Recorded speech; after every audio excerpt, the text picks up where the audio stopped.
So eto na mga kaibigan, desisyon ng FIBA sa kung sino ang tunay na MVP ng Team USA, LeBron James o Steph Curry. And bago yan kaibigan, please huwag po munang kalimutan mag-like and subscribe and pahit po ng notification bell. Maraming salamat po mga kaibigan. Sa kakatapos lamang na Paris Olympics ay nakakuha ng gintong medalya. Eto nga pong Team USA, pero merong hindi pagkakaintindihan kung sino nga ba ang dapat na makakuha ng MVP award. Well, kung titignan po natin sa pointing system ay di hamak naman na lamang talaga si Stephen Curry mga kaibigan. With 24 points mga kaibigan sa loob po yan ng isang game doon sa laban nila kontra sa France.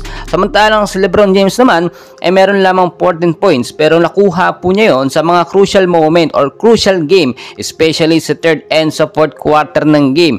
Na pag-uusapan din po na deserve talaga ni Stephen Curry ang Olympics MVP over LeBron James for twice saving Team USA mga kaibigan.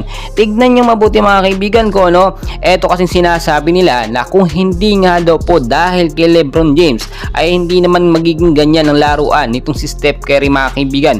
Kumbaga, sumasandal pa rin daw si Steph dito sa galing ni LeBron James. Sa kabilang banda naman, especially mga fans po ni Steph Curry mga kaibigan, no, ay kung hindi naman daw dahil kay Steph Curry ay hindi po magiging agresibo ang pagkilos at mga galaw ni LeBron James mga kaibigan. Kaya napag-uusapan ngayon kung sino nga ba talaga ang tunay na MVP dito sa kakatapos lamang na Paris Olympics mga kaibigan.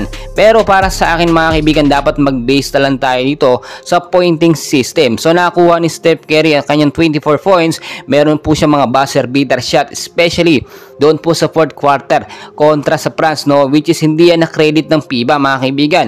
Pero ngayon ay pinag-aaralan po yan kung dapat bang mapasama yan mga kaibigan sa credit points nito nga pong si Steph Curry at mapabilang siya bilang tunay na MVP ng Paris Olympics mga kaibigan.